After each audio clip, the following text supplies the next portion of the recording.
the right timing. We particularly focus on women and young people.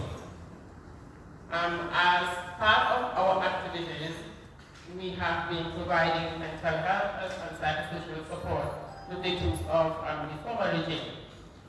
We have engaged with women and youth, but like gender issues, youth issues have also been, not included as much as they should in the TRRC process. So because we have engaged a lot with young people, and their stories have not been included as much, we thought it would be better to include these stories as much as possible so they are not left out because it's significant. That is why we decided to come up with a special report to complement the TRRC's effort. Today we will be hearing from victims themselves. We will also be watching a short documentary to understand some of the violations they have been through. The intention, this is one of the reasons why we invited different stakeholders here, is that we think it is important, if we want to get the Gambia going forward, it is important to listen to each other. We want to include some of the marginalized groups, some people who felt like they are not included, some people who feel neglected, some people who don't understand the law, some people who need a little bit more clarification. So we have gathered different people to help understand and educate each other. That is why we, this morning would welcome you guys, and hopefully we would learn a lot from this launching, and also help towards the development of the nation. So thank you very much. I will give it back to you. Thank you very much, Mariama. And I'd just like to mention that there are two main authors of the report itself, that is 𝗵𝗂 and Mariama. And I've gone through it, and I think it's a fantastic work. So thank you very much, Pantanga and Pablo.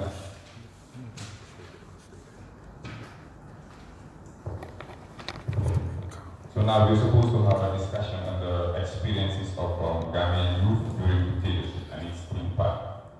We have names here that are supposed to talk about their experiences and the impact it had on them. And part of those people, Mohammed Jadi, I'm not sure whether he's here. If you will just put your hand up so I can. Okay, there you go.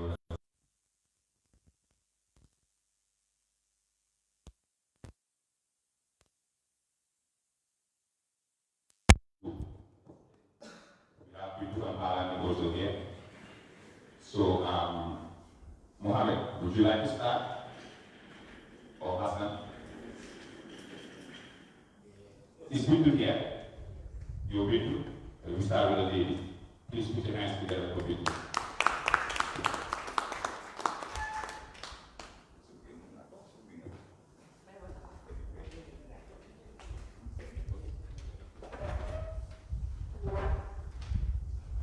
So the rest of the, you can come join people here.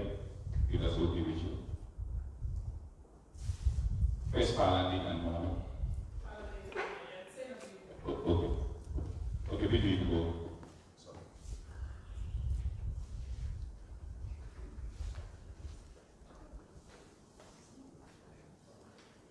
Assalamu alaikum.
started with two, so I just tried to translate the little that I have from what he said, because she said around, I think the main point she was trying to make is that she's trying to tell her story, and you've seen the 𝗬𝘂𝘂, she testified at the 𝗬𝘂𝘂.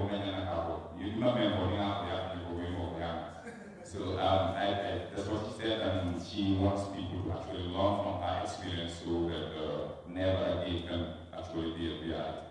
So in a nutshell, that's what she was saying. So we'll have say number 2, right? Okay, please put your hands together for her.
Just like a brother to me. Hospital, atene ya lo ko ya ko dum tan ndefa ya lo na ko ya ko dum tan ndale mo ta ko dum ana ta ko sena lo yo ro ke kana yana amala ina no ko ni dawa ni because rosta no la ko ni is ko ko wai one day do na ya ko ako ni na ta na ko ko ka ya na ka ta ke no ko sina okay na ta ba ya wala no ka ni na ko ni ko ni ko ha de ko ni na ta ba ya mo ko ni atene kata first motinya ano ko na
me moving back.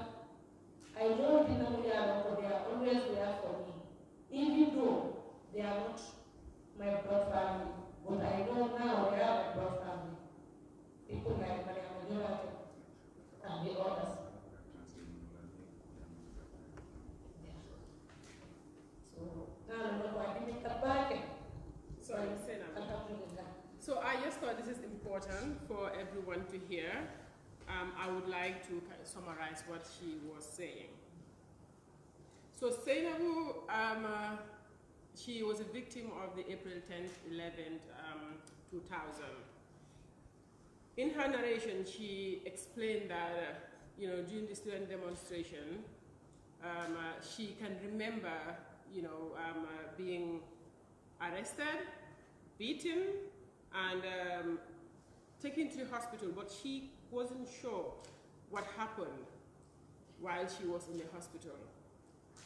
She was told that she was part of the people identified to be buried because she was presumed dead. But while she was there, somebody, a nurse, said that this person, we can feel a pulse. We think she's breathing. She's not dead.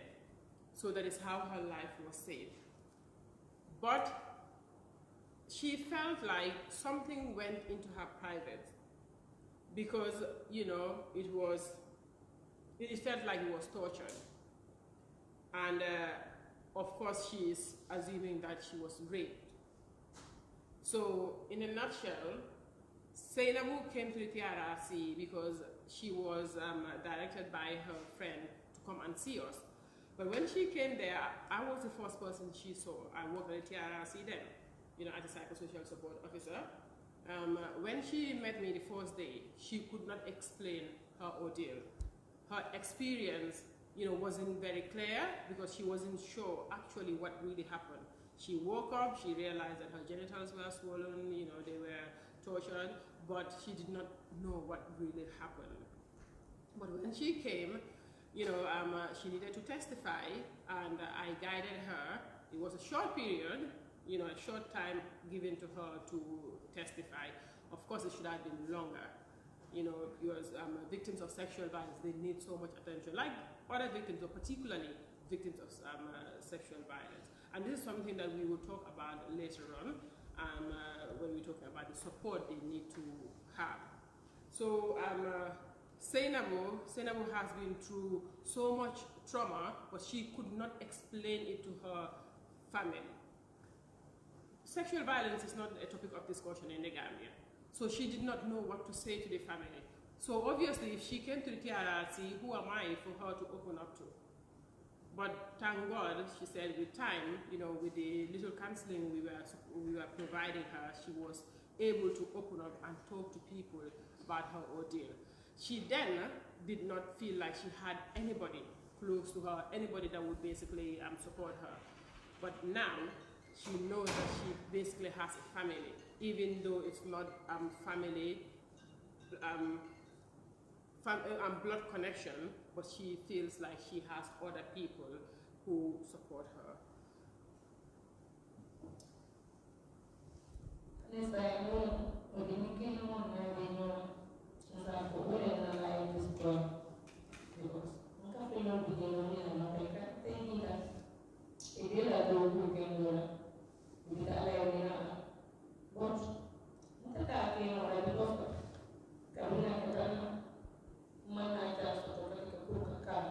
Okay, so what happened to her, has affected her future. Her peers then, they are now in positions that she, which she was also in. She could not further her education because of the violations she encountered. Her education could have been, up to the level she wanted, but of course not.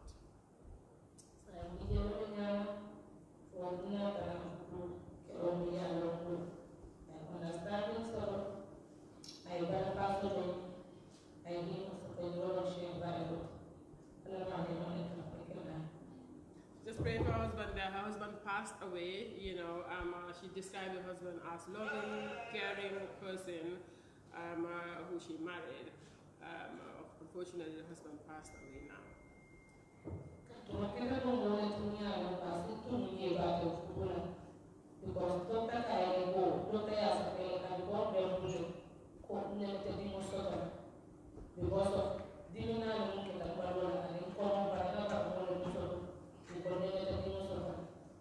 okay, so she said she basically, paraphrasing here, appreciates the husband because the husband was told that 𝗍𝗪𝗶 was unable to have children because of the violation she encountered.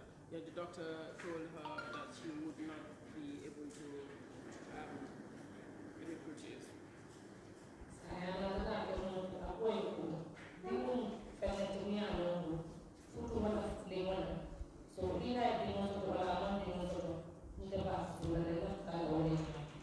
The husband did not mind. He said, with or without children, he just wants her and she wants to marry. He wants to marry her.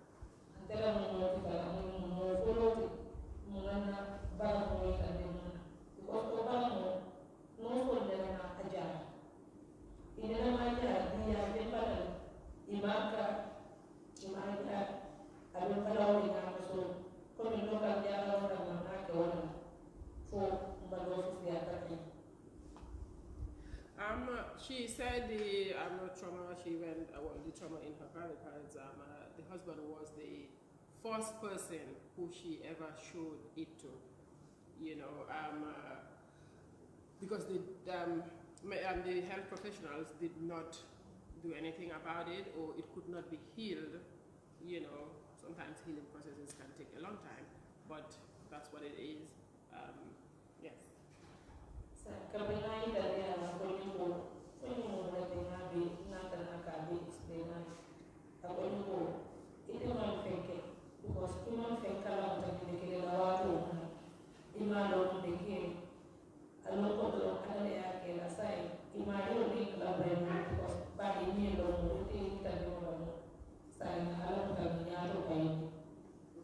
So when her husband saw her and she explained the trauma, he supported her and said to her, "You are not to blame. You know, it's not your fault that it happened to you. So leave it to God, and let's look forward to the future."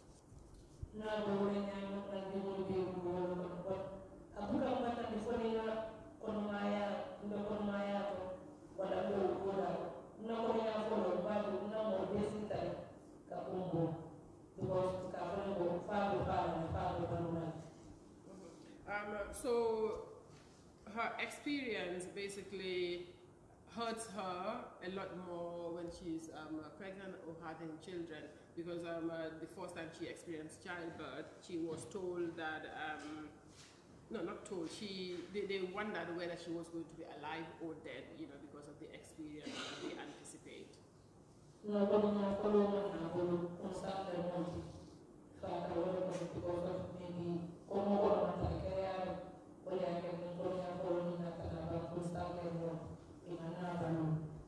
So her first pregnancy, she was pregnant with twins, but they did not survive. Yes, she thinks it's perhaps the trauma she went through and the wounds in her stomach and violence.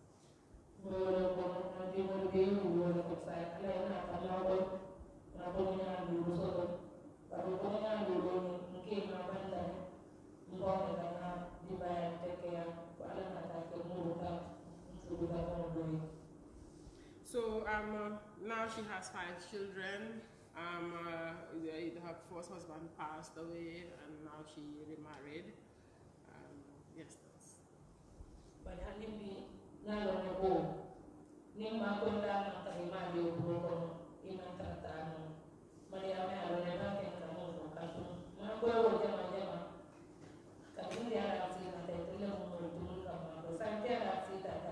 But still now, it has grown more.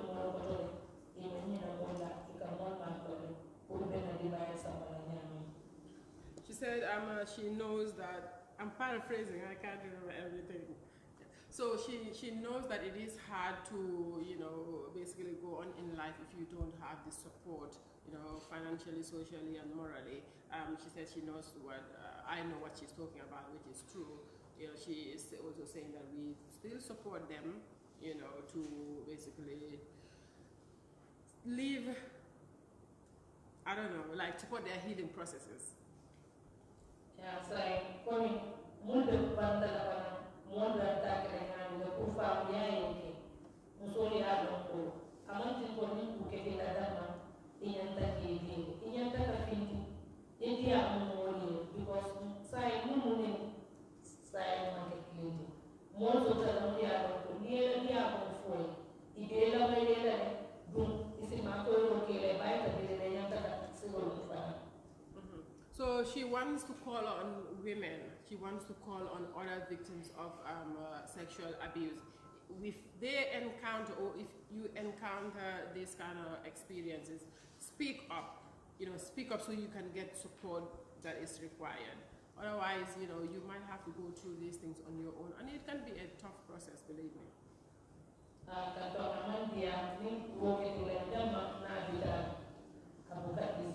It is not easy to deal with certain trauma on your own. It is not easy at all.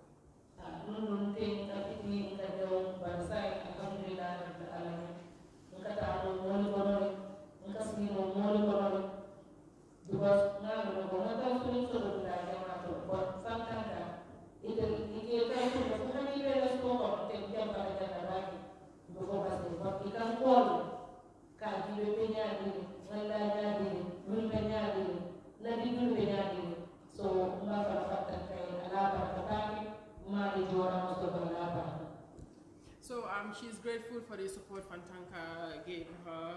We have provided face-to-face support for her, and also over the phone counseling. What she's also saying that is even when she is in her home village, we would be calling her to check on her and to check on her kids. She is just grateful. Yeah, well, we like the because I is the woman is so what you know me and any victim of the kata, any most are there. So put them at home. She is just asking for people to support Fantanka because it's not easy to deal with different kinds of victims, basically. So.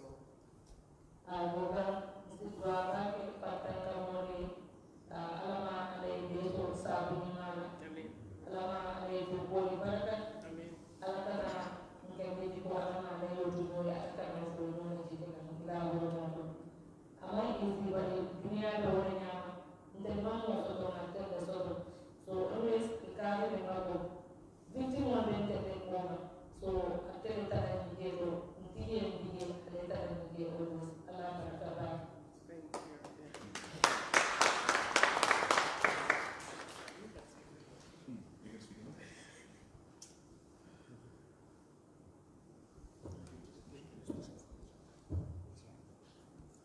Good morning. Good morning. I'm Seth now, a representative of 𝗵𝘂𝗏. Well, my story is not personal. My story is social. And the story is we had a problem, and the story has never been told. Right? And the problem is being victims of the demolition exercise that took place on 2015, 13th of June and 14th of June, respectively. Well, this was an area where 𝗵𝘂𝗏 constructed within the stretch of 𝗵𝗂𝗏 Heights and 𝗵𝗂. So somewhere in May of 2015, I never had a 𝗵𝘂𝗏 and I never walked on the 𝗵𝘂𝗏's board. The 𝗵𝘂𝗏 owners and operators of the time called me upon to help them on an informal communication with authorities to help them avoid alarming demolition exercise that were passed on to them. And when they tell me this, I came on board, started meetings with them. Well, I got reference of dated letters of the time with me here, and probably somewhere in May we had our communication between the authorities, the GT board and the Ministry of Tourism. Well, up until June, 11th of June, we had a meeting with the then Minister Benjamin Roberts, with the then Director General of the Tourism Board, Mr. 𝗵𝗂𝘂𝗖 and the following day, the 11th, the meeting of the 11th, were determining the fate that the demolition exercise was going to take place. And on the 12th was on Friday. This was when now personnel came down on the beach to disconnect the premises that then had electricity. And the following day was the 13th, was on Saturday. This was when the demolition exercise erected. Well, in the process of the demolition, there were security personnel mounted on all the access routes that would lead the public down the beaches. And myself, I was at home and I was communicating that the demolition is about to take place. And I left home because then I live somewhere that will be just straight to the then tower of 𝗵𝗂𝗵. I was the resident of 𝗵𝗂𝗵 at the time. Well, coming to the main highway, the crossing going down the beach was already secured with security personnel with armed guns anyway, and nobody dared to cross it. So then, from the previous day's meeting, the Director General appreciated my comment in the meeting, and then from then we exchanged contacts with the then minister. So I had to call the director that I am up there, I want to come down the beach to witness the demolition. And he has to send a vehicle, a tourism vehicle. This was 𝗵𝗶𝗶𝗶, I can remember, a white color. That was the people that came to pick me up and took me down. So I had to be part of the people who were present on the ground, witnessing a moment that one could describe like you just come home and this is genocide. You have all your family being massacred, murdered. It's simply because, well, you had your financial investment, you have your hope invested, and then probably you're expecting in the next 5 years I'll be able to do this and that for my child, and that, and probably this will be an economic progress. Well, all of these things would just, like, 20, 30 years, well, would just be demolished within a split of seconds. And that was a very serious moment. And to me, I was called, I never had ways, but I was called upon to come and help them avoid that exercise. And now, here I was standing, couldn't help but, and that was a very devastating moment for me and all of those who, not actually, it was not limited to those who only invested and were working there, but because as we all know, we have families who rely, because this is, it's like a culture of the families that they rely on breadwinners within the family. So this was something that affected a whole lot of people, not only me, not only those who invested in there, not only those who were working there, but it's gone right back to the homes. Well, after the demolition, they still needed me to work with them. And I was with the president at the time. This was after the demolition. I still have a letter, a reference of that letter anyway. And in December of the same year, they were called upon to come and to give me back the concession. And this was the subject of the letter to the president at the time. But they were given the concession of their previous places, but not all of them did outright, because some of them were so heartbroken that they just give it up at all. And this is when those are defeated, probably you will know where they are. And then about the concession was just a skeleton. A skeleton really on the paper. There was nothing to facilitate, like give them funding. Say, probably they could have skilled before prior to demolition. They were images, they were up to standard, and they were built on purpose, built for a reason, because reasons lead results. You do things for a reason, and you won't have to result. Now it is still because these people are not given no financial support, and some of them are still unable.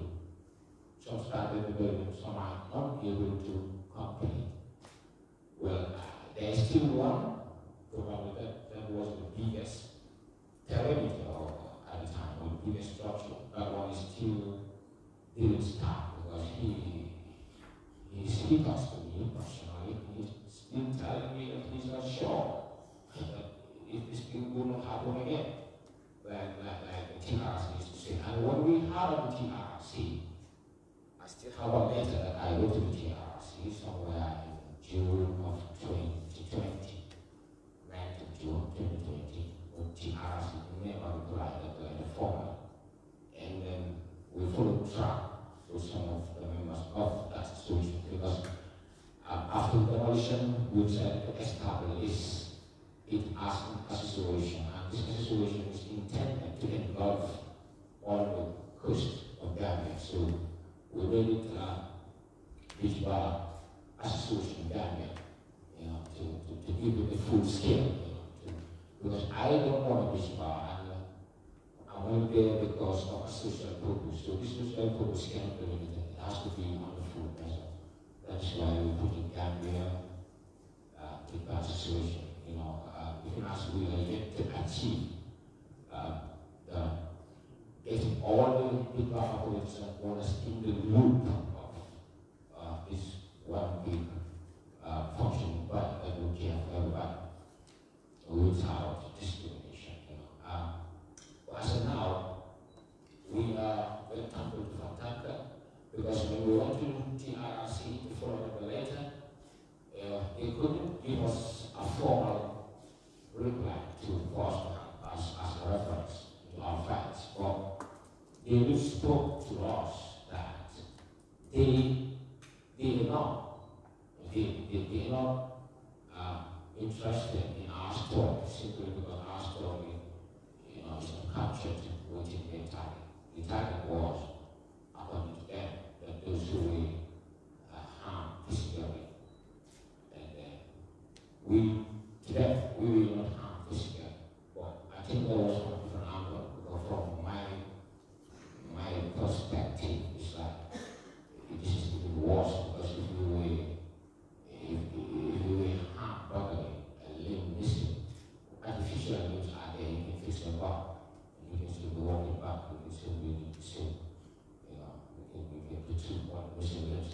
But this is an abstract, it's not physical thing, it's an abstract thing. You don't see it. You destroy somebody's hope, somebody's vision. Well, ideas, we all know what ideas are. Ideas change the world, ideas make things easier each time. Every year, we want to upgrade every 3 months, every 6 months, every 1 year, you come up with ideas. Now, these ideas we're talking about are in the abstract, you don't see them. You can look back, look at ideas. But if you have physical disability, well, we have scientists. Like Einstein, I've made so many things, he's a scientist. And of course, every year we see new things. But it's still a problem to the people that I represent. And it's like it's even making them more disassociated that they should be alive together, to walk into the goal that brought meaning them together. So without Fataka, we would have never had the story, never had the chance to get our stories told there. Because good old Jules, struggling periods, we never did, to sell the stories to the media. And after that,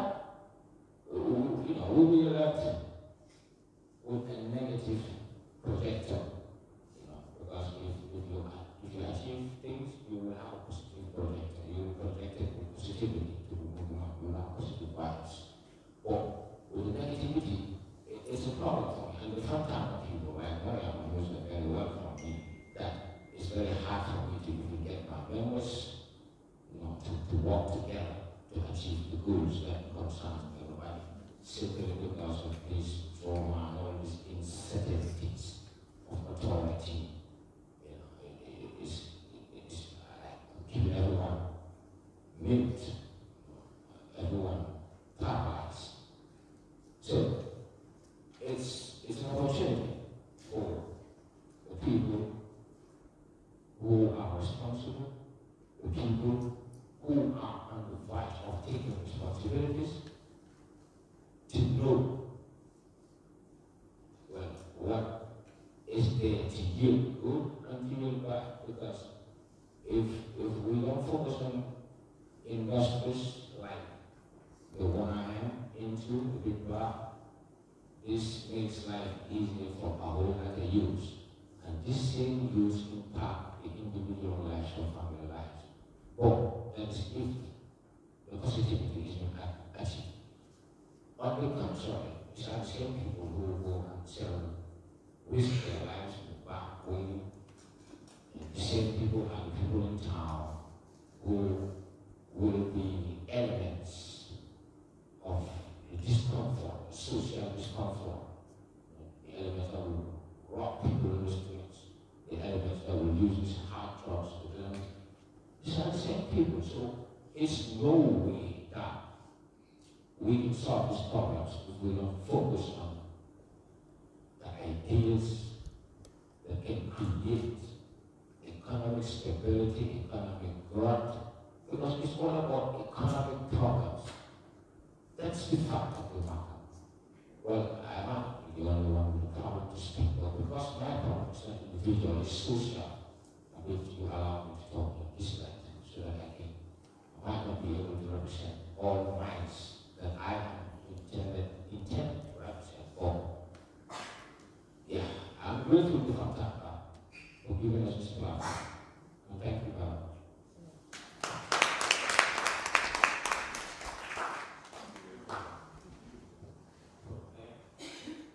I am 𝗶𝗵𝗶𝗴,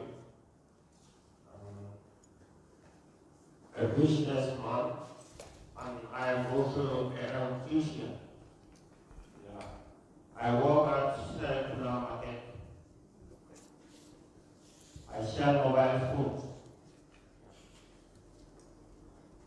What happened to me?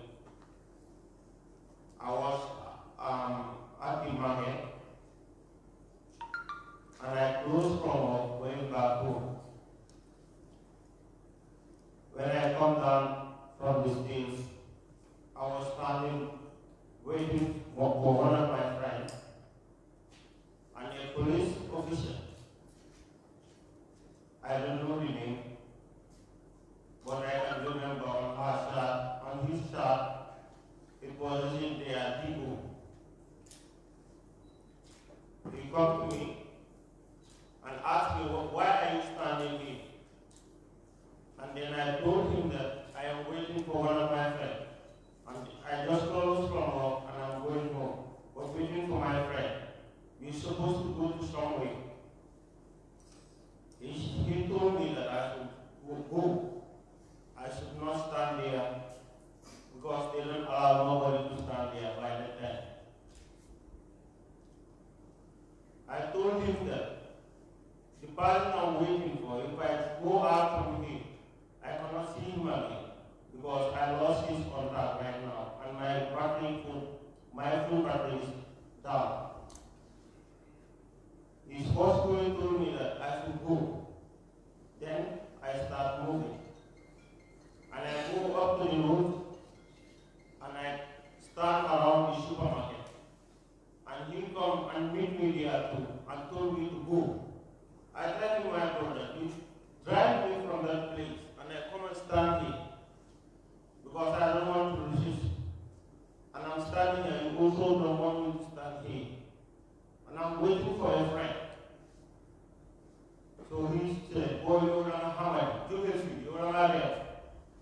I told him that, brother, I'm 𝗬𝘂𝘂, and so much that in our fair. Then he was holding a stick and he hit me with the stick. He hit me and I pushed him too. That's what I did. And he slapped me. Two of them come and attack handcuffed me. One of them was having a t-shirt. They put it on me. They were hitting me and they put handcuffs on me. And I was beaten, 3 police officers. They beat me seriously and collected, one of them collected my mobile phone from my hand. And they took me to the police station, at 𝗏𝗏 police station. Yes, I was lying down. I asked them if I can call my parents. They said no. I asked them, give me my phone. They said no. I tell them why. I need to call my people so that they can know my fate, where I am right now. They said no, they cannot give me my phone. And later I asked them, where is my phone? They cannot produce my phone. If I ask anybody, they said they don't see my mobile phone. I was there. Then that's the time one of the apostles come. And I know the party. I called him that he come to my attention. Now he asked them, let him call these people. Then I called my brother. They come here to pay me. But I asked them, before I come out of here, I need my mobile phone. Or anybody they asked there, they said my mobile phone was lost.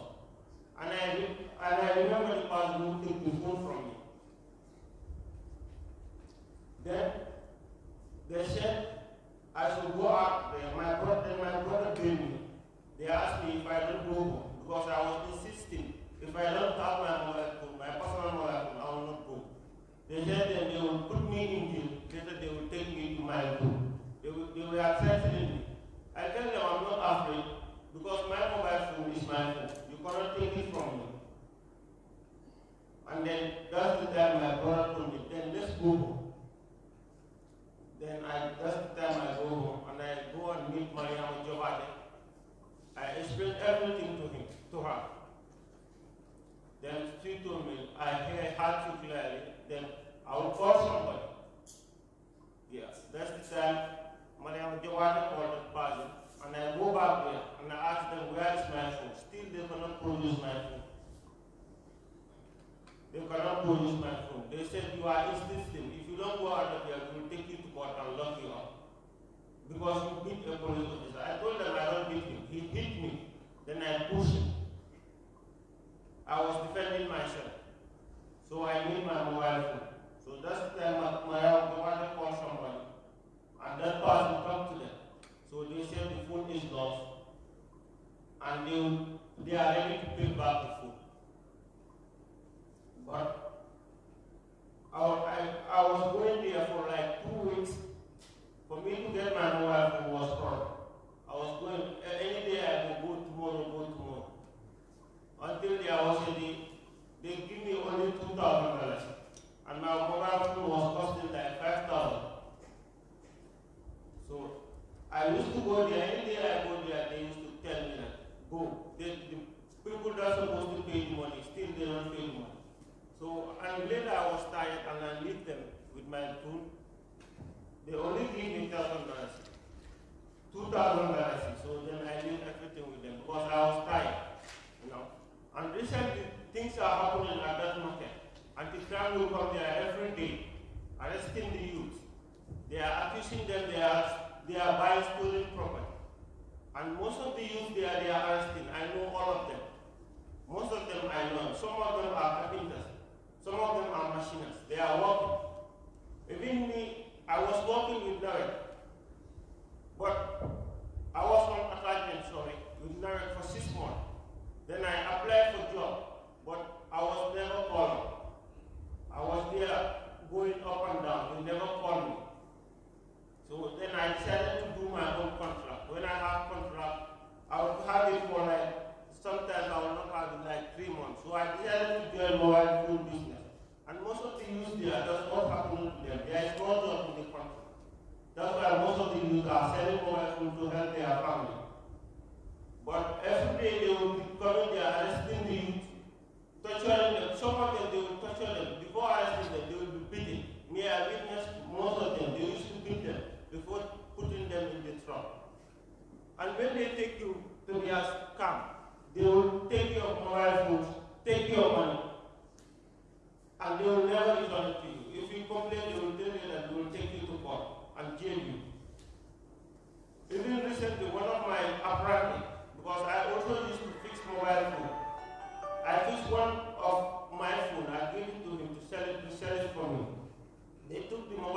from him. And they asked him, they take him to their camp and they jail him for 1 day and they release him. They leave him to go and they don't give him his mobile phone and they don't return his money to him. They collected 2,200 from him. I go there with the boy, I asked them, where is his money? And the mobile phone, they said they are going to take the boy to court. I tell them, okay, I will wait. They said, if you go to court, you can go and defend him here. As far as you said you are the owner of the phone. I tell them, okay, I'll be waiting for that. So this is 2 weeks. They never take the boy to court and they took the boy's mobile phone and his money, 2,200. They never return to him. So if the boy go there, they will threaten him. If you come here again, they will take you to court and jail you. So this is what is happening there in market. Thank you. Thank you very much, 𝗵𝗵𝗶𝗴𝗵𝗶. These are very touching stories, and as part of the intent of Tantanka for producing this report is to place the spotlight on the violations experienced by Ghanaian youth during the 22 years of the leadership and the impact of those violations too. It's really important that people understand what these people went through. These are just stories that there are more stories that we actually did not know about, and the report will actually shed light on those stories too. And these type of things will help us have public empathy. That way we can, make sure that there is a political will to make sure that the final report recommendations are actually implemented, because we all have a role to play when it comes to the monitoring of the implementation process. So we are running out of time. I'll just if anybody has any questions for them, you can ask them. And if they have answers, they can provide those answers. You have a question? You can introduce yourself and then ask a question. Thanks.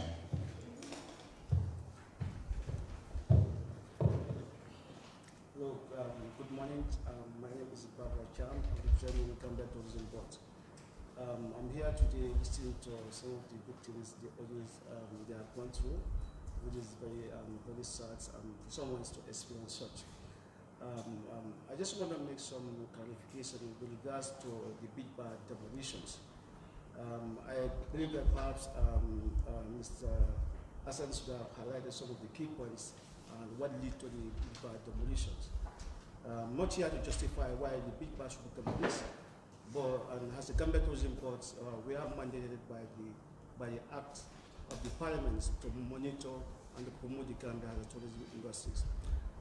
Basically, with regards to some of the 𝗵𝗂𝗏s, they fall on tourism development areas. And then tourism development areas, they are on the custodians of Gambia tourism boards. It means that they refer to the land that are within the tourism development areas. And most of these 𝗵𝗂𝗏s, they are there. And then there is procedures how the land should be obtained from the Gambia Tourism Board instead of the local authorities. We realized that some of the 𝗵𝗂𝗏s there in 2015 to 2016, they are not being allocated by the board, which is mandated by the law. Most of the 𝗵𝗂𝗏s, they went there as individual youths, they just went and built some structures. And then in those structures, we realized that some of them, instead of they use the main purpose for the 𝗵𝗂𝗏, some they are not using that. I think you can also agree with me. Then you have some delivery structures are there, and then some also they are avoiding some criminals that are on the beach, and that beach are not there for the purpose of the 𝗵𝗂𝗏. So the board, they thought it necessary, and serious engagement was done within some of the 𝗵𝗂𝗏s and the Gambia Tourism Board to ensure that at least they meet the standards, and they were not licensed by the board. So that was the reason why it was led to the demolition of the 𝗵𝗂𝗏s. And then when the 𝗵𝗂𝗏 also was demolished, it was the DD boards that reallocate. They had authentic documents. Land was allocated by the board to some of the 𝗵𝗂𝗏s that were being demolished. And then there was serious engagements that was done. And then some of the 𝗵𝗂𝗏s, they were there, and we felt that definitely they did some investments. And then I'm here to justify why it has to be demolished. But some of the reasons why it has been considered, then that was the reason why then some of the 𝗵𝗂𝗏s have been demolished. And there are stakeholders that are very important stakeholders. And if you can see now, if you go to Big Bar now, you see that some of these that are very among the standards what are some of the Big Bar they have at the moment compared to previous ones. So it means that if some of the issues are not being addressed, then it will be there, because you have to understand that the tourists are coming from somewhere else, and then they come here to make sure that at least they enjoy these prosperities of these countries, and then the economic impact also they have, and they support these ordinary people. So we believe that Big Bars, they should be meet the standards, a standard that was set by the board, and some of these standards are not be set. So that was the reason why it might lead to some of the demolition of the Big Bars. I feel your pains, and then it has not gone through in how it's supposed to be, but definitely some of the reasons why the Big Bars was demolished, and he knows that, and then we have a lot of streets engagement with him. So I believe that some of the issues should be highlighted, but I'm not here to justify why the Big Bars should be demolished. All right, thank you. Yeah, but you have something?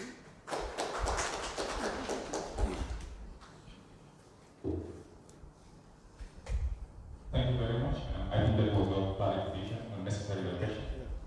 Yeah. Right? Yeah, sure. Okay. Hassan, you want to say anything? That's fine. No, it was in the question. I just have to appreciate the media. Okay, you want to appreciate it. Because they are our partners. Well, you're welcome. It's good to realize you're around, right? Well, when you talk about using some journalists or journalists in previous places, when you use the word standard, I think that will trigger a more detailed conversion we now see. Because we do have few spots that we are, that the standards that will deal with are still not on the beach up until now. So if you talk about standard, we break our hearts more, because to be honest with you, yeah? But we do have public area, we do have cinema sitar. Yeah, you know how those guys are still not on the beach, please. Yeah, but actually, you definitely understand that. I'm not saying, oh, I say some of the people. So, okay, I appreciate that. Yeah, we appreciate that. Yeah. We appreciate that. When you say some, good. Yeah, good to use that adjective, yeah? Yes. Thank you to both of you. And I guess if we watch the documentary, we'll more light shed on these things that you guys are saying. And I just wanted to make a comment. okay. I just wanted to make a small comment about these definitions. I was speaking actually been to the beach to speak to the youth there some time back. But I think sometimes some of these challenges that we face is just because of the way we engage each other as the state, as stakeholders. We don't engage sometimes in a conducive manner. I think we do have laws sometimes, but I always like to argue that laws are there to guide, but sometimes you don't always have to execute them strictly to the letter. Sometimes there are other ways where you can kind of, come up with alternatives, set of dialogues. Because if those, let's say, structures were there and they were not done according to the requirements of the tourism board, maybe a better approach would have been to engage them, see whether they can regularize that, whether they can fix those irregularities without having to demolish something somebody had done for a number of years and his livelihood depended on it. So it requires a lot more engagement. Also, I think one of the things is sometimes we, in the Gambia, even for highly educated people, it's difficult to get the correct information about a lot of things. So sometimes we underestimate that. Sometimes we go to these issues, even generally in the country. We ask people basic things about fundamental things in the country, and they don't understand it. People cannot tell you the difference between court and the police. They mix up all of these things.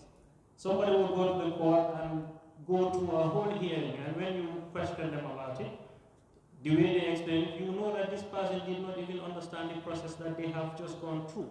So it is the job, I think, of the state to help the public understand the rules, regulations that surround a lot of these things that they do. So, for example, my proposal would be for the tourism board, for all other stakeholders who have an invested interest in this, to engage with some of these youths and make them understand why these rules are there, what these rules require them to do, and help them in a more, I think, I don't know what more to use. Why, rather than coming to demolish, help them understand that this is what you have failed to do, this is what you can do to correct it, rather than kind of just crush their hopes and their dreams. I think that's a better approach. So I think that is the actual objective of this report, is to understand. And I think there needs to be a lot of dialogue between the state and the youth of this country,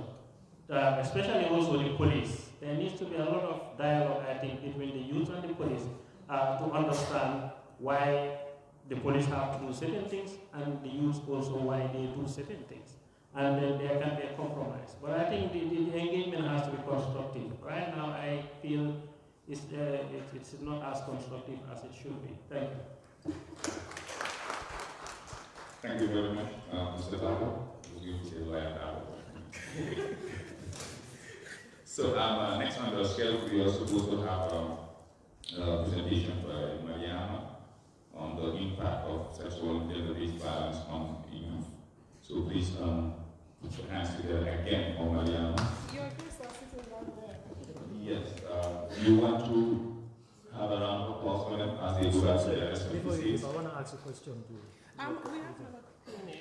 We just finished the question and answer session, please. So we will have another question and answer session, right? And the journalists are always eager to ask questions, but you guys will have it. So, let's have Mariana. We are running out of time. I'll help my guests to go back to their seat while they do the people go on with your presentation. Thank you. We have one moderator.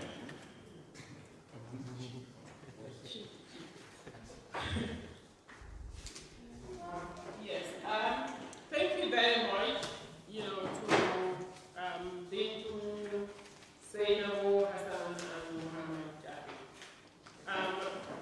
It takes a lot to tell stories that, affected you. So for them to come and sit down here knowing that we have the GT or the police officers, we have other people who enjoy them, talk about their experiences is very great to them.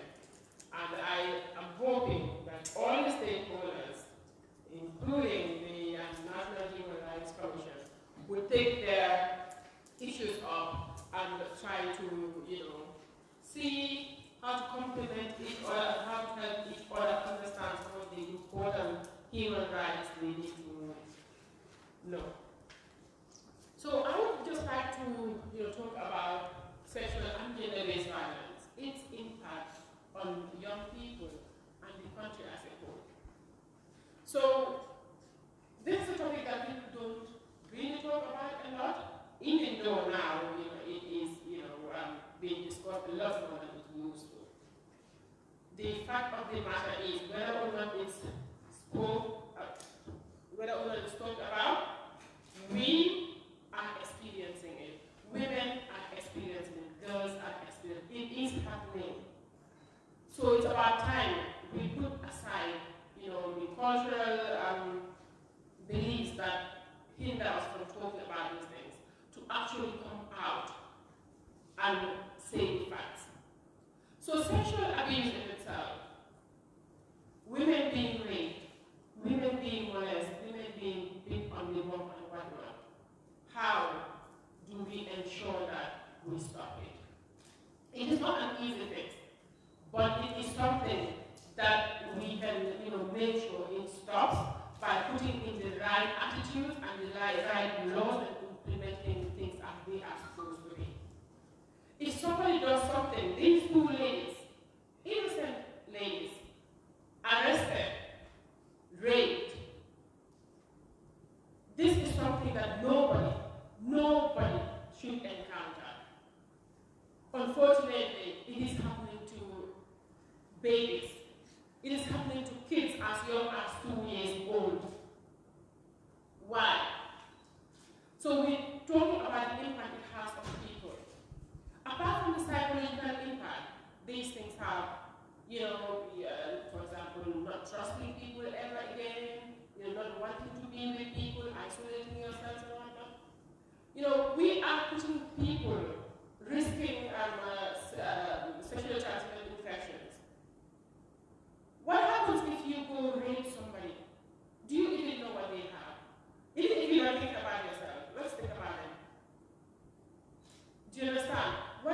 are we transmitting? You should be in jail, that is clear. But what are you doing to yourself as well? You know, women are going through STIs, they don't even know how it's transmitted to them. Women are being beaten when they're not supposed to. What happens when we go to the homes? What happens when we sit down with our children? What do we expect from our boys? Why are we not talking to our male children? Why are we not talking to them about some of the violations that people encounter, that girls encounter, and the boys should not be doing it? What are we doing as law enforcement agencies to make sure these people are locked up? They don't deserve to be in the world. What are we doing in the hospitals to make sure that if somebody comes to report rape, they are examined properly? Are we also, bound to help people understand how to preserve evidence? What are we doing? I think one of the reasons why we're here is to have this kind of discussion. Or even if we don't have these discussions, go back to our own offices and find solutions to this. Because women who have been raped, for example, can face a loss of, income. Long time. Sarah will just explain that. Because of her violations, she did not continue her school. As a result, she, seeing people who she was in the same class with, or the same school with, having fulfilled life, she wished she was, in that position. What if it was your sister, your, the mom or cousin, whatever? She does not deserve to go through that. If we sexually abuse women as well, we are saying to our children that this is what should be accepted. Women, we are objectifying them. This is their purpose. Women will not good for anything. That belief in itself, it is going to bring up a society, a future that does not respect women at all.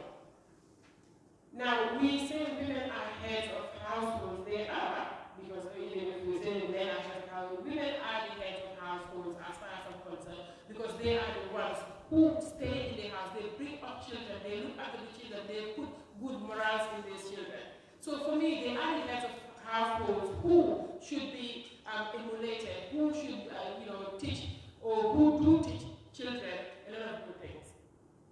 Yet they encounter some of these violations that they don't even look after themselves, never mind looking after their children. If you can't look after yourself, you cannot look after your children. We are also not encouraging women to be part of societal development. Because if someone is raped, for example, they in the process die. It happens, people die. That makes one person out of the country. If that person is unable to further their education, 2 people. Those 2 people, they could have contributed a great deal in the development of our nation. We talk about development of the Gambia. But until we include women, until we fight the rights of women, until we make sure that women are not seen as sex objects, we are going nowhere. We are going nowhere. Women, we should value our women. We should respect them and ensure that they reach the higher heights instead of just seeing them as sexual objects. This is just what I want to say. Thank you very much. Thank you very much, Ayana. And without wasting any more of your time, we'll have the youth experience of trauma and the cycle of violation by Jackie Talks. Please put your hands together for Jackie. Morning. I'm going to keep it short because I'm also excited to watch the documentary that's coming after me. But I suppose I want to start by saying thank you to everybody who shared their experiences this morning. Some of you I know a little bit more personally.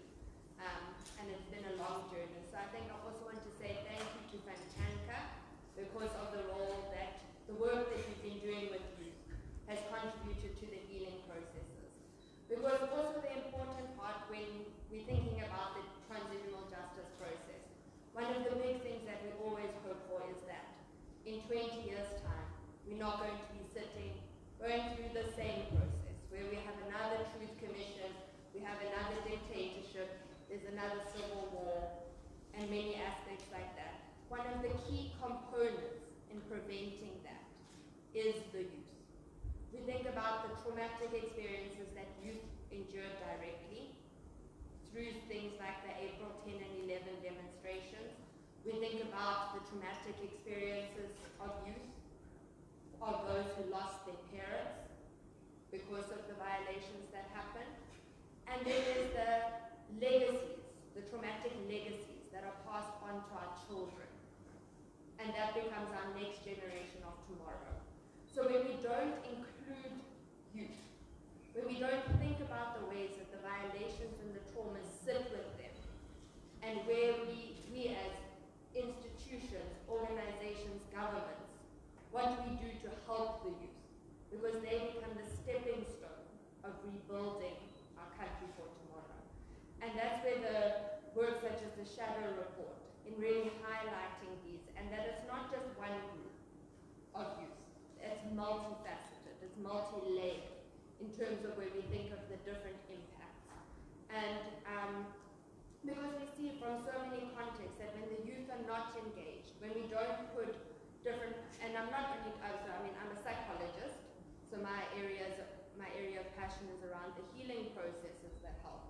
But those cannot be done in isolation from how we provide opportunities for economic empowerment, social empowerment to the disenfranchised youth of a country, because then that is what creates an angry youth, a marginalized youth, where we see youth as problematic and angry and aggressive, so they get targeted more by police, as we heard from some of the experiences.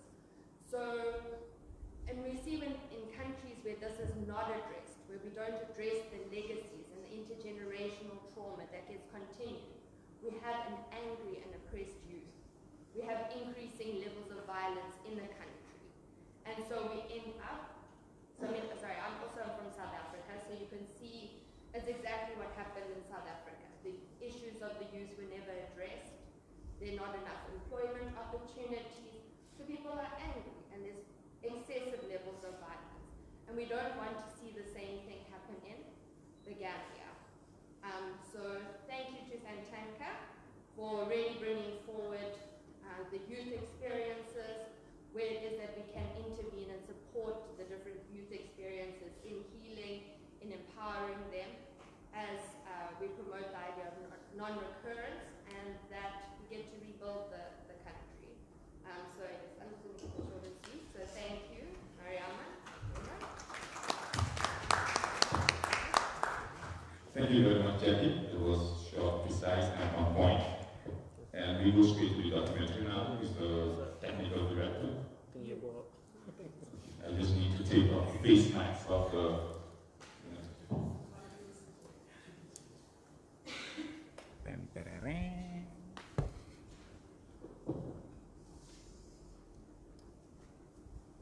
then on the day in a mobile to go on the Hanga, do I do that? So anyway, but so much mobile to have the one next one, material number, after address, material mobile. So some of the police officers said that you get mobile and go to that. Understand? They did not do that in go to the system to go there. Why think I'm the friend that you fit your boy, your woman, your accused who is started. Wow, look at the recently, small Bena Halena, Mamma small mobile. Never mind it. One of the food there. Mugoja, I feel your mobile up 2,200 to the house. Driving down, but you never know what they die of my. So, one might be a piece of your like a guy mobile. We are mobile, but not a two jail. So, men now was a Palestine. So, man, the one who gets mobile. In an island sport, one and depends on food. The white people, you're going to watch what the other was mobile, the other was going to have it. They are not doing that. There is the same problem today. Yeah, boy, you see that town, you see that guy go to guy. The papa is a you keep it, Then you use voices, what's up there, what make it? Ñeneen ay maxam la, ñeneen ay kapita la. Tegal ñu am ci liggéey, wala boy di ñu bala ko rek jaay mobile. Ñu ñu mën a dugal ci bal. Because we had young people knowing their stories, we felt that it was important to include their stories in the narrative. So that is why we decided to do a shadow report and also help them narrate as much as possible their experiences. So that is why we decided to do a shadow report. Of course, we recently validated it, and what we wrote, or the findings we had from the interviews was the invitation of the public or the representation of people who came to validate it. So now the shadow report is ready. We are supposed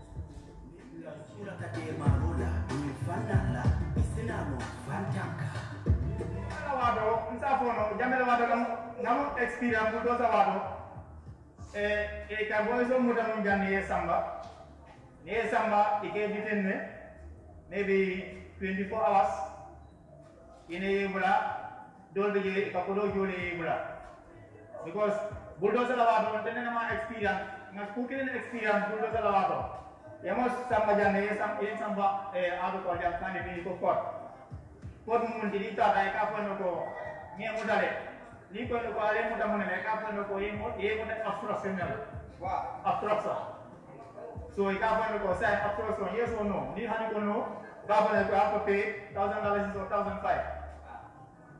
So until they will get $1,500, $1,000 is due. But me personally, never will you, because then I get a call from you, mother. Yan detail and yan samba keep you all. Upon the call is better. Maybe I don't care. Okay, but I don't call even namun kele, because until then I don't know dictator Bilunja for 22 years or so. Now what I can do is a couple of fair go saying out of again.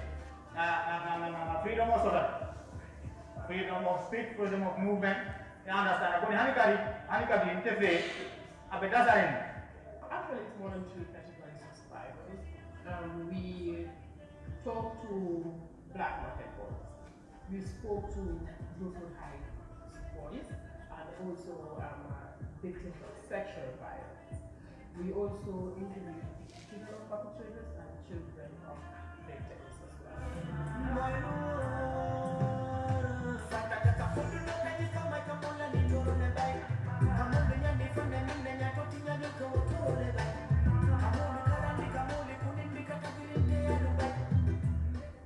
In 2015, we could definitely say up until now, we had that because it's heartbroken.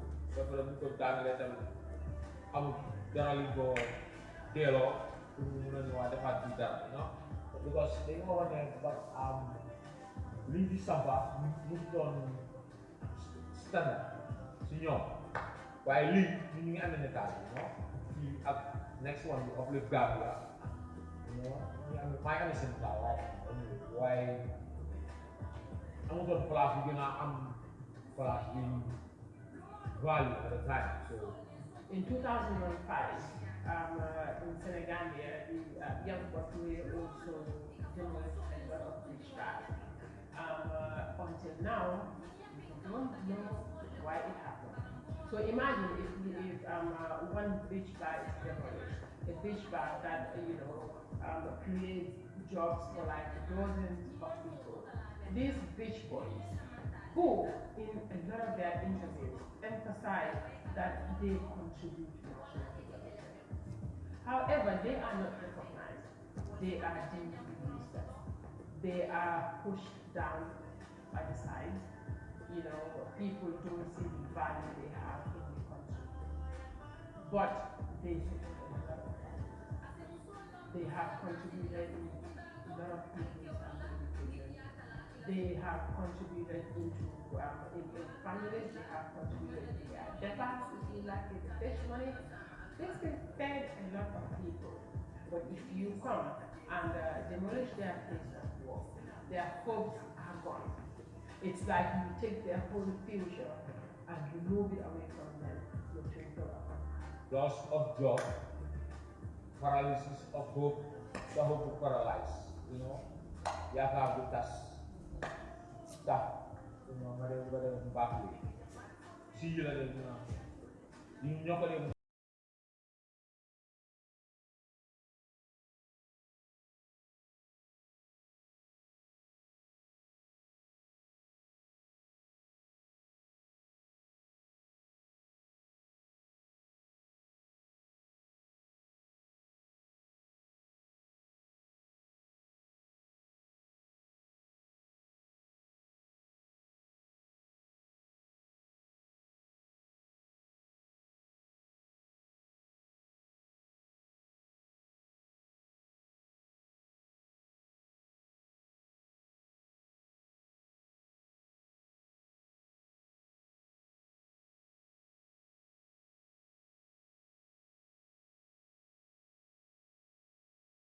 Much as we fight for gender equality, we would like women to be seen as themselves. We would like women to go on the right stage, properly, with something that they deserve. They don't have to sleep with any man to be able to recognize as an important person in the workplace. Women have suffered a lot. They have been subject of rape. They have been subject of sexual violence.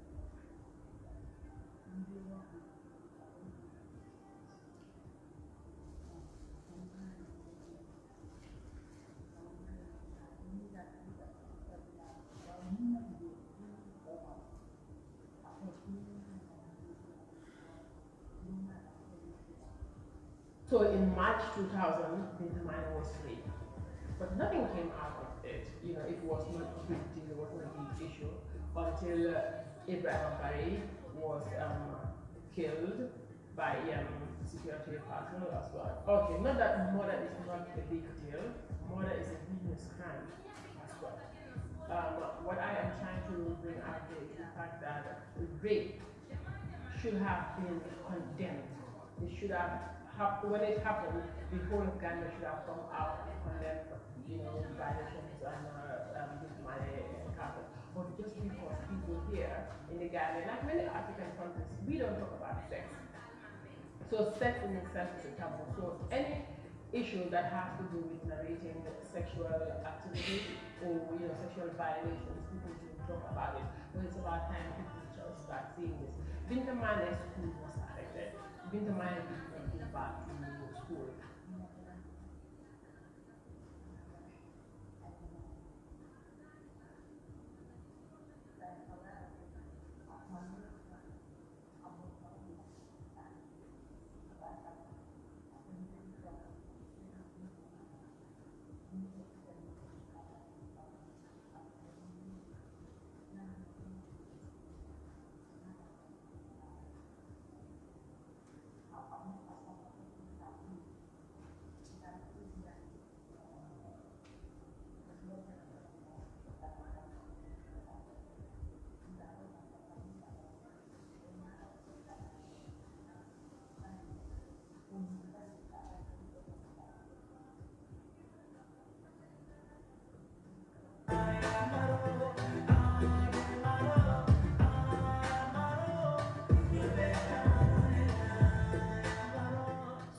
It's like advocacy, and education. We have got lawyers in the team who would also be trying to help younger people understand the law. We will try to disseminate information, and we will also partner with other organizations who know the law better than us to try to help young people understand their rights. We're not saying that it will be an avenue for them to do as they please, but to also understand some of the things they do and how the good ones and what are the consequences of the bad ones or consequences of going against the laws. So these are things that are really important, and we need to help people understand that. Otherwise, we are not going to achieve the Gambia.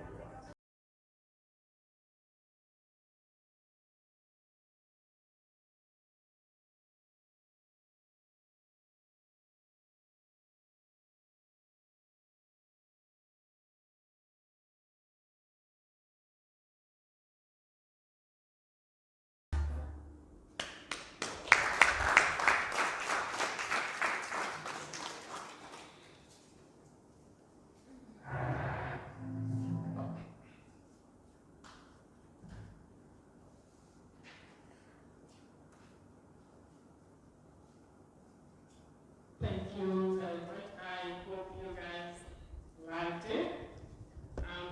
It's still not finished. We are here to add some more stuff on there. But the moral of the story here is. Just put it off. Oops. How do we turn this off? This is not a face mask. The moral of the story is don't put. My technology is at home. That is the moral of the story. I think we can turn this off. We don't need it. Thank you, Hassan. You may go on. Yes.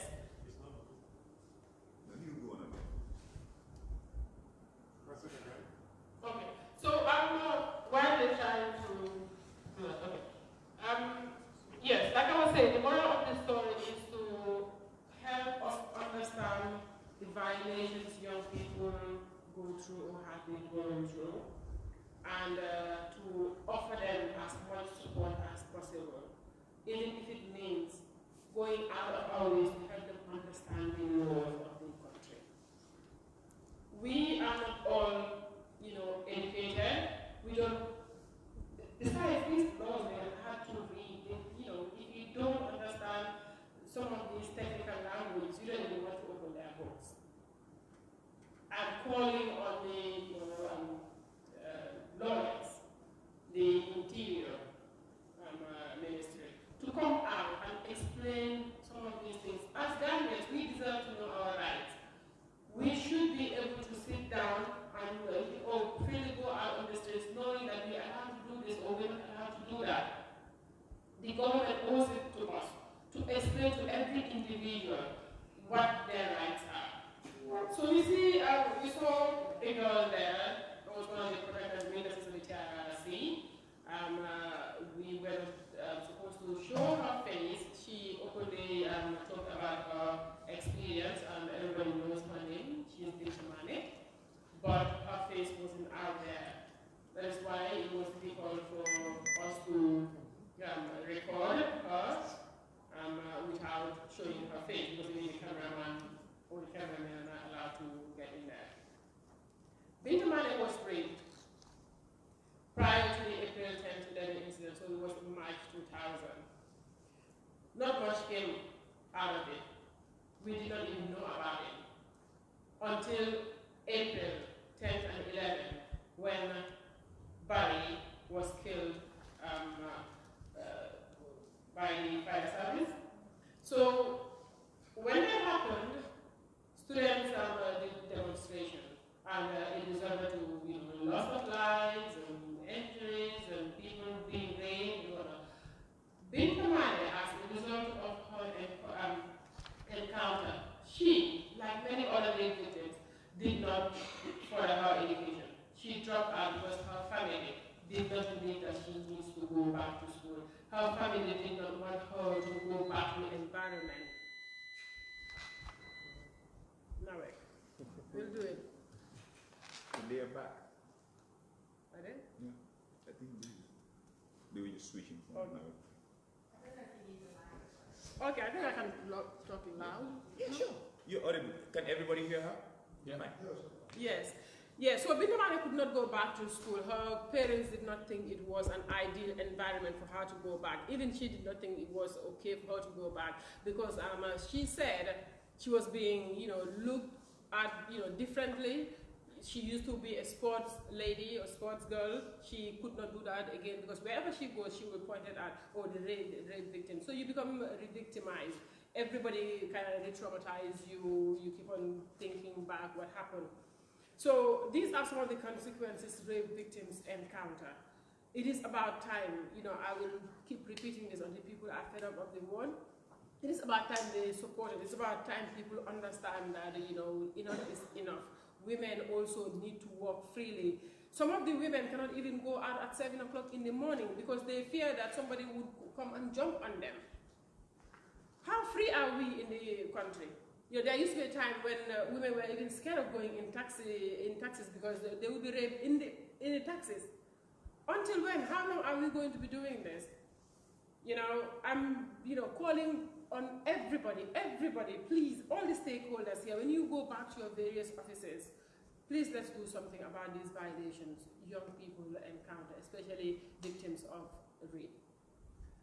I'll go back to you. Thank you very much.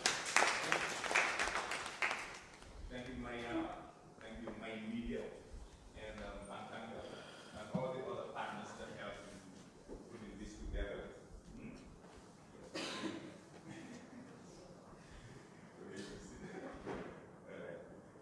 That's part of gender design. But so now is the time. If anybody has questions about the short presentation of the documentary, you can shoot it now. We have Mariam here.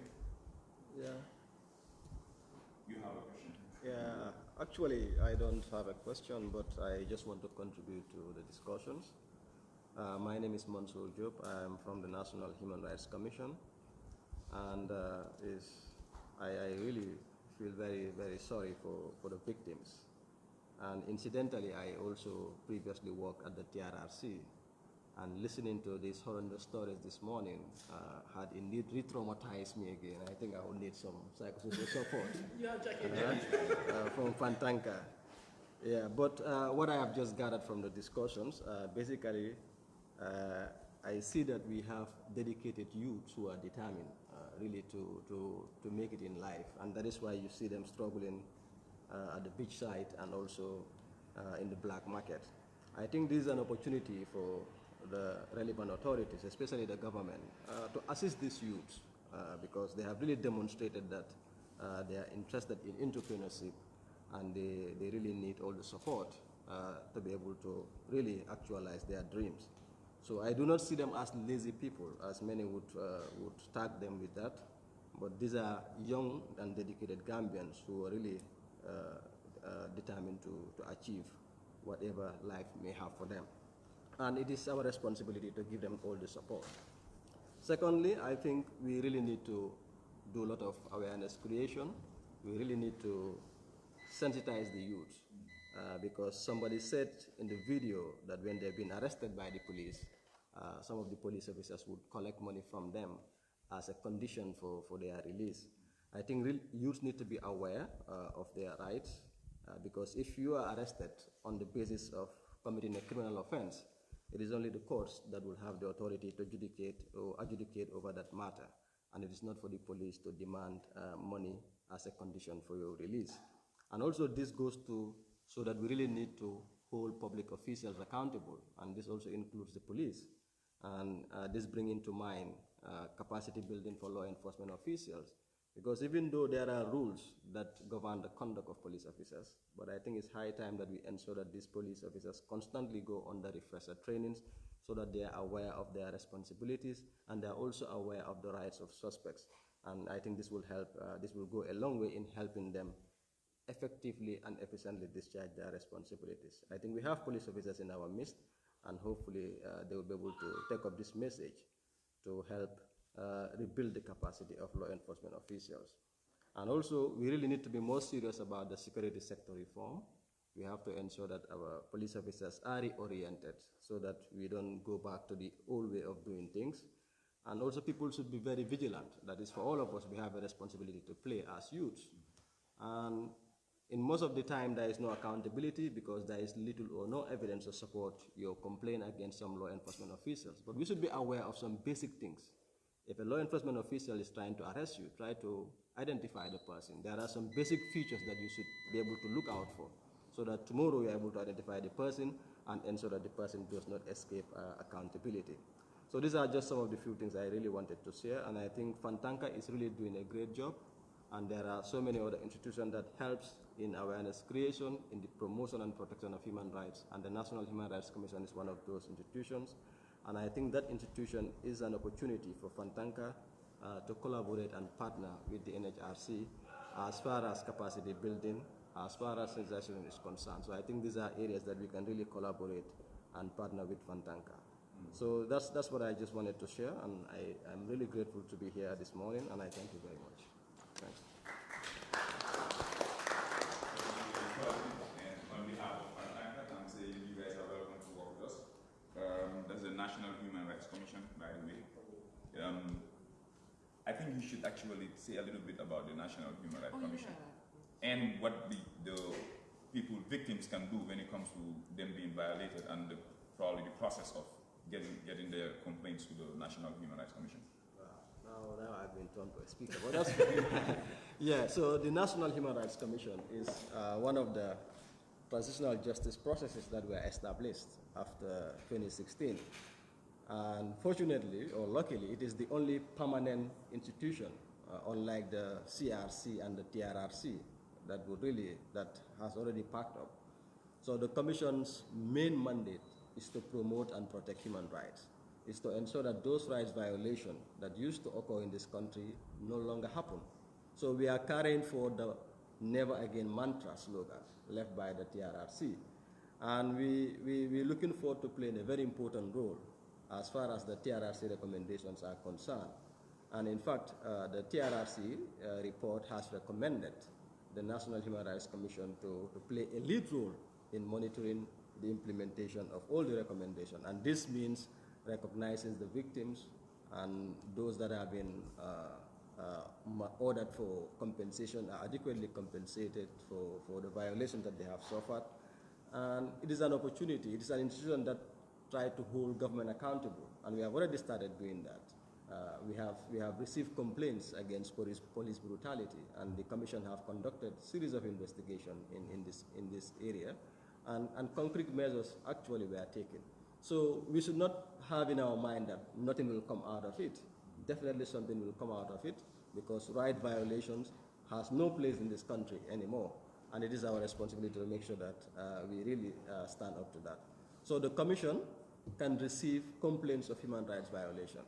So if your right is violated and you believe that there is no other avenue that you can go to ventilate this, you can come to the Commission, and the Commission offers services free of charge. You're not going to be charged for any filing fees. You don't need to hire a lawyer. The Commission also has lawyers, it has investigators, and you'll be working with those lawyers and investigators to ensure that your matter is properly investigated, and the relevant authorities that are alleged to have violated your rights are really brought to notice, and then the appropriate redress is being provided to you.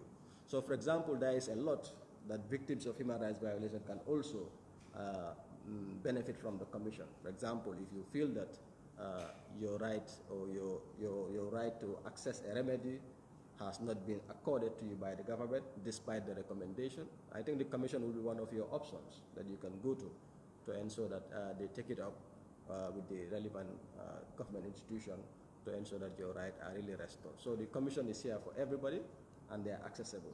So for those of us that are in the provinces, beginning this year, we are going to have a regional presence. We'll be in CRR and NBR, God willing.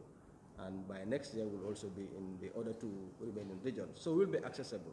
So the National Human Rights Commission is here for all, and you are all welcome to the Commission whenever you have any issue. So I think that's that for the Commission, except if you have any question on that. Yeah? Yeah, my media. Two comments. One, National Human Rights Commission, just to let you know, Jarangas, they don't deserve an office there. So don't do that office there. Number two, I also want to ask, well, it's further to number one, whether you can handle complaints against NOVEC, stable electricity in the country. Is it not a human right? Anyway, forget that. I wanted to put some icebreaker, you know. Thank you very much. The conversation is a bit tense. I can feel that. So I guess, you're done, Mike? Yes. Thank you very much. That was really more. So I guess this is the part where we try to distribute the shadow report. Can I have Elizabeth and Hassan, and any other volunteer, of course, Marlon, help us distribute it. While we do that, we can continue with the discussion because, oh, you had a question there, yeah. What was the question? Okay, it was regarding the beach youth. Yeah, where is Mr. Hassan? He's here. Yeah. Yeah, thank you very much. So, regarding the beach youth, did the GT board compensate you after demolition where you are earning your livelihood, where you have been working for a while? When the GT board came to demolish, did they negotiate with at least with kind of support? If it is in cash, how much, or did they give you another place? I think these are two different answers. Yes, it's two questions. Two different answers, yeah? Yeah. One is if they have given financial support. Either financial support, it's how much? If they compensate you with something? No. They not compensate you? No, it's no compensation. So did they give you another place before demolition that, or were you not warned? Yes, they warned you before demolition? No, the letter was issued. Remember, I told you in the initial that I don't own a beach park and I don't walk on the beach. Those who were operating and owned the big bus had these problems and they called me on board, right?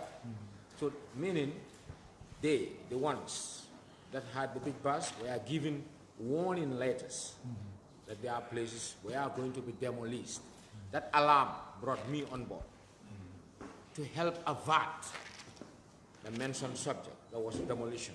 But I couldn't help avert it, yeah? And the demolition took place in June. And they were given back their places in December. Yeah? So, but these were concession papers, yeah? To officially allocate them these places. That's why I used the description of skeleton, yeah? That it was not equipped with funds to help them re-establish the structures, right? So I think that would answer your question of if they were given support financially. That means no. And what was the second one? I answered it already. I think that's your phone. So I think part of what the CSOs have been trying to do is to shed light on these violations so that we can have public empathy. You understand? Because at the end of the day, if the final report is out, which I will encourage everybody to actually try to know the content. So that is one of the ways that you can hold public officials accountable. Because part of your discussion, we are not actually trying to see whether it's legal or not. We were talking about the process of the demolition, like Imran was trying to say. Because whether it's legal or not, that fact is not something that we can, actually talk about. We all know that there's a reserve land for the tourism development area, but there's also lack of jobs. There's also a poor education system. There's backway. There's all these things that we are going through.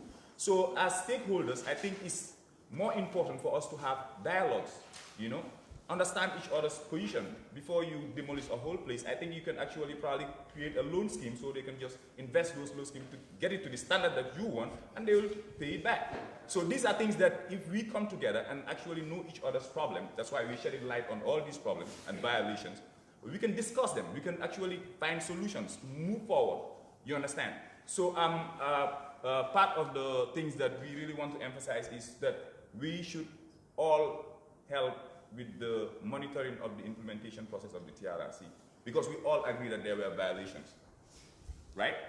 These violations, they are victims. Not all of us were victims, but if we cannot guarantee the non-reoccurrence, who knows who's going to be the next victim? It's either going to be me, you, or us. So the best thing we can do is we make sure that Never Again campaign, the Never Again slogan is actually realized, and part of the ways to do that is to actually monitor the implementation process of these recommendations. So if you want to contribute something? Yeah. Mr. Sandeng, and then we have another hand up here, right? Yeah. After Sandeng, you go ahead, and then we have the closing remarks. Right.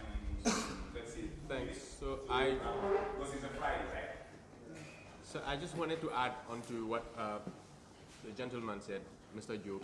I think it's very important that we look at the security sector reform very well as part of the monitoring process as civil society, because what I understand from what we have talked about here is mostly it's a problem of the security, because the lack of understanding of citizens also is there. But I think that it's a minor issue compared to the security's malfunctions, because this is it. On the beach, people get beaten up, you know, mercilessly, and you don't even understand the point, because the security is a broader part of the, it's a part of the government, and the government is, you know, responsible to really advocate and also make people understand some of the things that people are getting beaten for, and other things happening. So I think the security really has a great part to play, especially, the security sector reform is what can ensure that. So I think we should, as civil society and as all other actors, should really focus on, you know, making the security sector reform a reality, because looking at our discussions here, it is just on all the other fronts of the TJ process, we are doing, you know, we are making great progress, and I think what is really lagging behind, what is not marching the progress, is the security sector reform. Because even now, we still continue to have malfunctions of the security personnel. They beat us up and do all kinds of things, thinking they're still free. And this is just, we just came out of this, and we thought we were moving forward. But it's like, as we move forward, we are leaving some parts of, you know, our convoy behind, and that is the security for me. Thanks. I just want to, go on. Please introduce yourself. Like, you know, brother, what you have said, you know, me too, I'm a victim, I'm a big bar owner, you know. Yeah, but DT board are saying that we are illegally allocated, you know, and then something could have been done instead of demolition, because we are also citizens, and we spend a lot of money on the beach, and, you know, still, you know, the demolition they could not stop it, you know. And still now things are not in order, because the space they are giving us is like 10 by 20.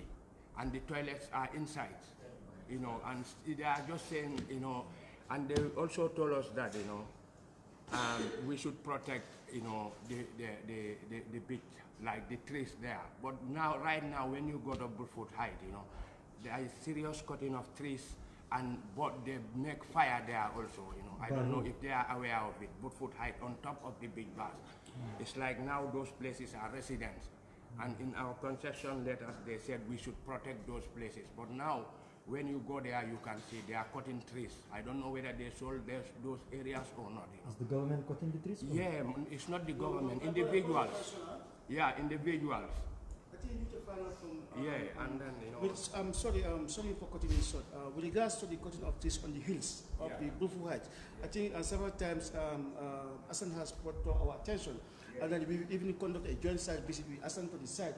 It's not from DT board, and the area earmark is not meant for land allocation or establishment or tourism establishment.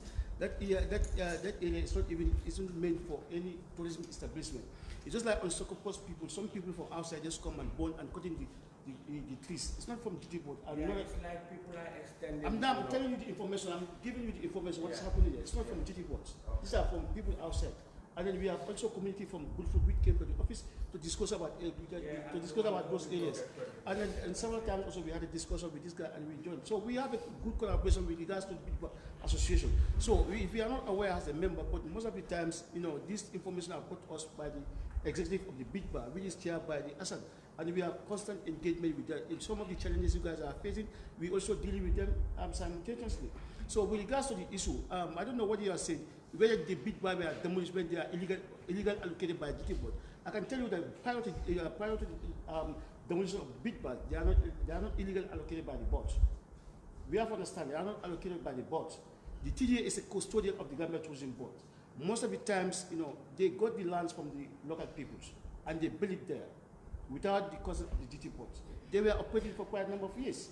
So now we are there to regularize these peoples on the ground.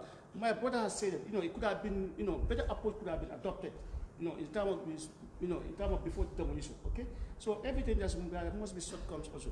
The better approach could have been adopted. But what I'm saying is here, the reason we cannot just come and I'm here to justify why the big bar was demolished. I'm here to give information as to what leads to the demolition of the beach bars. So now, when the beach bars they were demolished, they were actually reallocated by the board. Whatever 20 plots, they were allocated. Those who are victims, there's 21 rather. They were obviously allocated by the board. And then the procedure they're supposed to do, they have not even followed the procedure because we felt that they were demolished. And then they have to be allocated so that at least they can able to build a standard beach bar. If you look at go to the beach bar now and compare it before, it's far better. Thank you very much. Sorry. Not all the big bars were not of the standard. You have a new moderator, Mariana? Yeah. Yes, the purpose of this is not confrontation. You know, the problem is everybody is right based on the angle you see things. Do you understand? We are hoping that this would be an avenue to start dialogue. You know, everybody, including us. Sometimes we don't communicate properly. And communication is a big problem. If we don't do it, we get things wrong. You know, so we have some civil society organizations here who can also support. You know, like Mansour said, their doors are open, we can come and collaborate. We can also come and collaborate with GT board and the plus and whoever. You know, we have Solo Sanding Foundation here. Oh, Freedom House is there as well. So the thing is, we are hoping that this is going to start a dialogue that would bring, that would prioritize the Gambia instead of blaming each other, because these things happen. But we are calling for better approaches. We are calling for, you know, victim-centered, you know, awareness and all the good things that we can think of to just make sure the Gambia goes forward. And to his defense, I also understand that sometimes people in the Gambia will do anything they like. And, you know, we might see that or think that some other people or some other agencies are behind this when they're not. Do you understand? So, but these things are just, you know, it is important for us to communicate and put things out there, especially if they're saying that they don't feel included. It is important to get them included.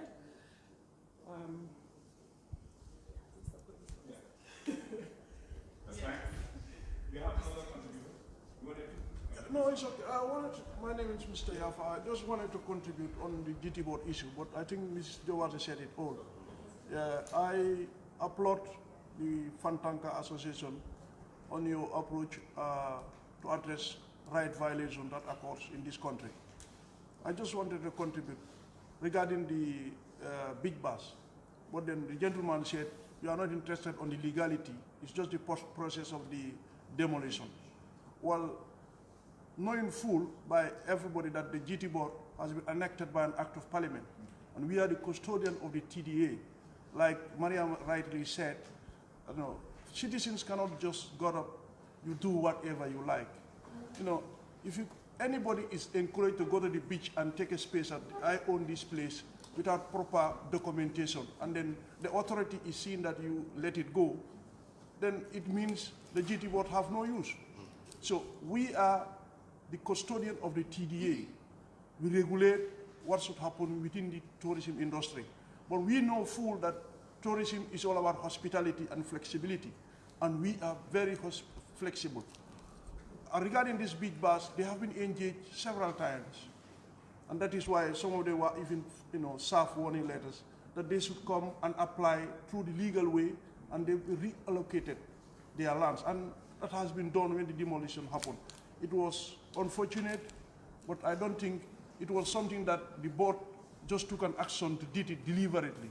They wanted it to happen in the right way, and I think it happened. 21 of them are also given allocation on the right way. So I think before we address right violation or before this should happen, let's also do the right thing. And if that happens, we will work, you know, hand in glove, and then peace will flourish. It's unfortunate we are all youths. We don't want it in that way, but then absolutely the legality also should be observed. Thank you. I like that one. We are all used. You know, everybody. I keep on saying we are all victims of the former regime, one way or the other. You know, we might think that we were doing the right things when, you know, we just basically in the position and we had to do it. So if I may just make a comment there. Imran wants to make a comment. Exactly what I was saying when I said that it is sometimes not that the act itself was illegal. And I think that is what Tijan also meant by saying we are not dealing with the law, because we know they went through a procedure. They admitted it themselves. They were served with letters. They were given certain warnings that this will be demolished. But my approach is that a lot of people in this country don't understand their laws, the requirements of what they have to do. Even I, as a lawyer, I sometimes would require to do something or need to do something. I would have to go around asking people before I can get the right procedure or the right explanation of how to go about it. So people don't know the law clearly. They don't understand, especially most of the youths that are applying their trade along the beach. Most of them are dropped out of education early on and are trying to find a means of entrepreneurial effort to make ends meet for themselves. So it is because of that. It is not that the act was illegal, but it could have been approached putting in consideration the fact that these people don't even understand the laws. They probably have never seen your laws or regulations or ever read them or anybody explained it to them. So it would have been, and that is past also. So we cannot deal with the past. We are not talking about the past. We are talking about this report aims to create or highlight these issues so that moving forward, we know, okay, next time a situation happens, let's see what is the most constructive way of dealing with it, rather than this is what the law says, this is what I have to do. It's the same thing with the black market boys. I think something that has not been captured, it is in the report though, is that the youth that were interviewed admitted that in the black market you would find elements who have brought stolen properties to sell. There are illegal activities going on there. And so there has to now be this dialogue between the police and the youths that are working there to understand that. And I think when I came to the beach, I told you that if you don't make sure your environment is clean and crime-free, you are allowing the police to come in and intervene. So you have to play your part, and then they also play their part. So it is all about dialogue and understanding and respecting each other's boundaries also, so we can move forward. So it's never about criticizing just for the sake of criticism. It's supposed to be constructive. So let's see what's the best way to move forward as a country. And Jackie mentioned it here as well. The concern for us is that if you leave youth behind, you're creating a huge risk in the country. You know, and if you leave your youths frustrated and confused, don't understand the laws, don't understand what is going on, it's always a problem. So let's try to find a way to dialogue and to fix these problems and find a better way ahead. I think that's the objective here. Thank you. Thank you very much, Imran. Thank you too for your contribution. And this is the point where you were supposed to give the vote of thanks, right? Okay. Oh, no. It's sacked. Yeah. So just before you do that, re-emphasizing on what Mohammed was saying about the security sector reform, yes. And part of that's why I was trying to say that we should know the content of the final report recommendations, because part of the final report recommendations is the institutional reforms.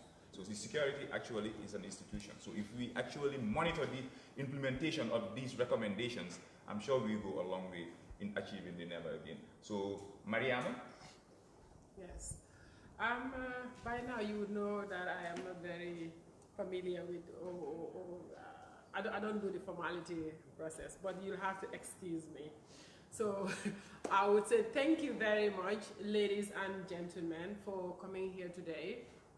We are really grateful for you to have left important stuff in your life to come and attend this. However, we are hopeful that you have learned a lot and would also take these messages back and hopefully try to work together and prioritize the needs of young people in the country. And with that, we are hoping to see an end to sexual violence. We're hoping to see an end to youth suffering illegally or unjustifiably. Yes, thank you very much for coming. And what is the other legal thing I should say? Oh, the other formal thing I should. Have a great day. Have a great day, yes, and enjoy the snacks.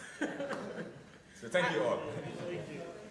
The Kamarapuna people. We are fasting.